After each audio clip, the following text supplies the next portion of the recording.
Jarri walii galanii Ermeellaa dhoksaniitoo jiru jechuudha.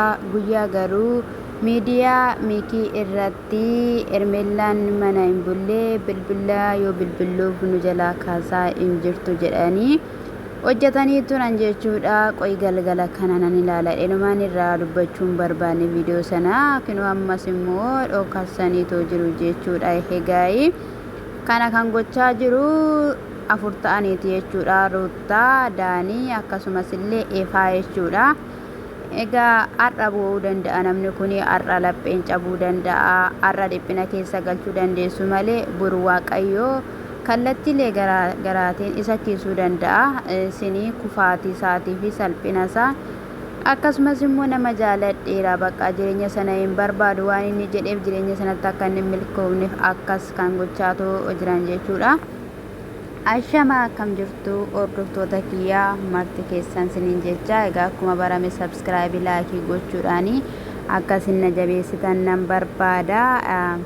Daaniin waan inni hin barbaanne yookiin immoo waan inni harki koo keessa hin jirre keessatti Ermeellaan baddeetti jedheetu jira jechuudha. Jalqaba hiyyuu jechuudha. Ruutaa faana hanga kanaatti waan walirraa fagaatan miti. Osoo dhuguma Ruutaa faana adda baanii ta'e Ermeellaa wanti dhoksanii fi hin jiru jechuudha. Keessaan akkuma ishiin kana dura gaafa jalqaba dhuftu sana dubbattee walii galanii hojii hojjechaa jiru jechuudha. Hojiin tonqolaa yoomiyyuu galma hin ga'u. Xiqqoo ishii nama burjaajessuu danda'a, nama boochisuu danda'a yeroodhaaf malee in kufaa abshirsiin jechuu barbaada obboleessa keenya Abrahaami.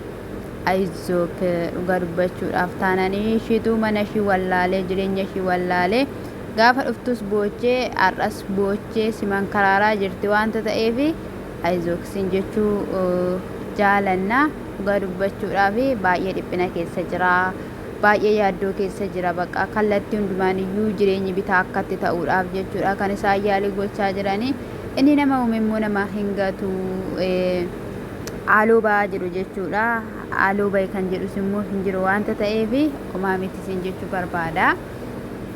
Sana booda dhufanii dheessatti dhoksitanii Ermeellaan eessa jirti jennaan ani maalittan beekaa, Ermeellaan iddoo jirtu ani jireenya keessan keessaa baheera, jireenya keessan keessa hin jiru jennaani. Samuuna kana wantoonni isin taasisaa turtan homaayyuu natti hin tolle ture iyyuu beekeen ture jennaan. Mikiinis immoo baay'ee obboleettidha miti baay'ee tokko hiitti dhagahameetoo jira jechuudha.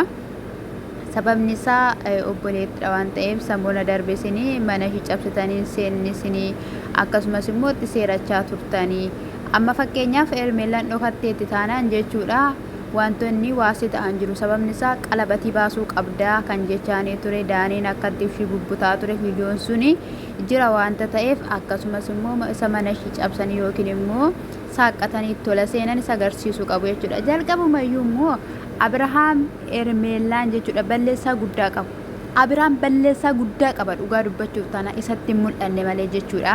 Waanuma inni bakka isaanii isa waamanitti akkasumas immoo jechuudha lafa hundumatti gaafa samiidhaan hundumayyuu calli jedhee dabarsee kinoo har'a jechuudha isa tuffatanii calliseenni dabarsuun isaa sodaa isaanitti fakkaatetoo as gaaniitoo jiru jechuudha.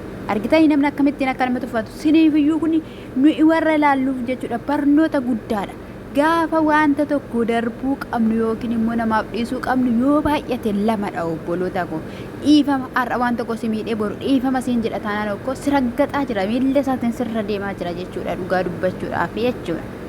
Innaa bakka baay'ee tokko wanni jedhamee teelegiraam irratti daawwalaafii turte akkasumas immoo teelegiraamii koo furmaatii gootanii na jalaa balleessitaniittu ani garuu calliseenuman dhiise meerri teelegiraamiin kiyyaa jennaan. Kunoo ilaalaa itti kennee yeroo kanatti balleessee dhufee in sobaa jedhanii jechuudha. Eeyyee kamaaliif jennaan namni tokko waan tokko gaafa balleessee qulqulleeffatee akka nabaa waan ta'eef akka wantichi irraa hin beekamneef jechuudha. Mucayyoonis immoo hidhanii dhoksanii jechuudha akka isheen isarra gargar baatu haasofsiisuu danda'u jechuudha. Eeluu argitan intumti waan isheen ragaa jiru akkas gochuu danda'u jechuudha. Guyyaa lama jechuun hin ulfaata.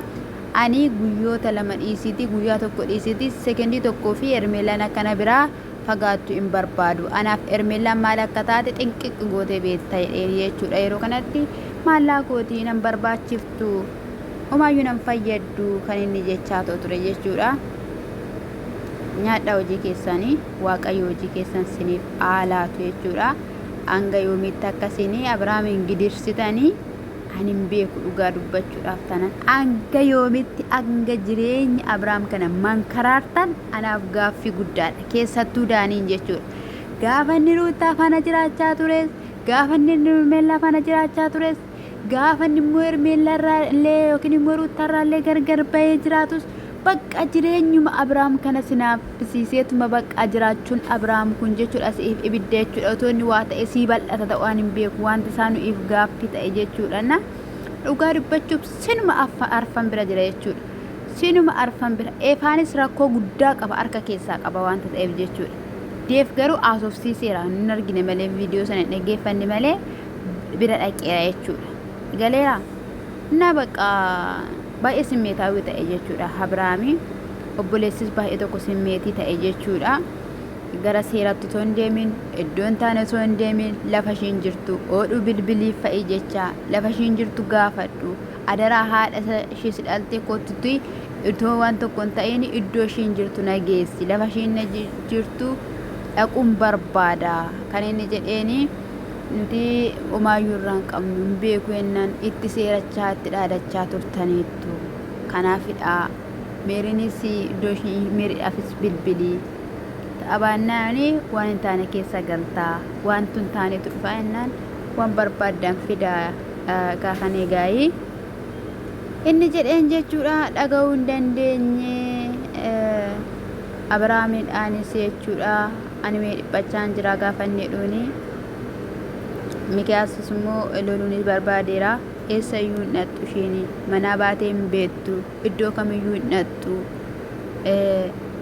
nama faana wanti ishii walitti ishii buusu hin jiru. Sintu rakkoo qaba malee naanne ishiin gaa'ela gidduu dhuftee galtee qebexxessee taate jedha jechuudha. Gaa'ii Abrahaamis hubachuu hin dandeenye inni yoomiyyuu imimmaan isaa barbaada waan ta'eef gadda isaa barbaada waan ta'eef rakkoo isaa barbaada waan ta'eef hubachuuf hin dandeenye. Abrahaam immoo beektu yoo ta'e irra ta'e nama ababbalaa jechuudha. Nama sossobaa gaafa kamiyyuu jechuudha. Amalaan deebiitti laanna kanatti amalaan akkas goona jedhaanii. Kun immoo har'a akka isa miidhee isa boochisu isa taasiseetu jira jechuudha. Namoonni daariitti darbaniiru. Maaliif inni kabaja laannaan jaalalaan jiraanna jedhee waan hundumayyuu dhiisee bira darbinaanii isa tuffataniiru. Daarii isaa isatti darbaniiru. Isa xiqqeessaa jiru jechuudha.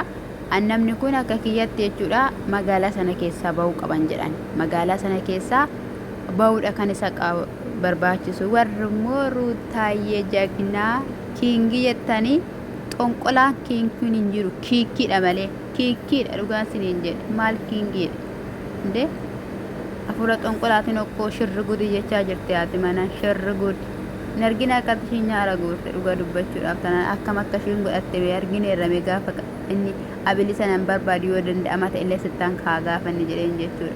Xonoqqolte itti murtee jechuudha. Tokko la dibbiin gootee kakachaa itti hojjattee fidde itti gootee fidde maaliyyuu haa ta'u har'a qabuu dandeessi borummoo kufuu danda'a jedhamee dubbatamaadha jechuudha. Kan jiru namni hundumtiyyuu ishee sakkeera jechuudha. Aizook sin jechuu barbaanna.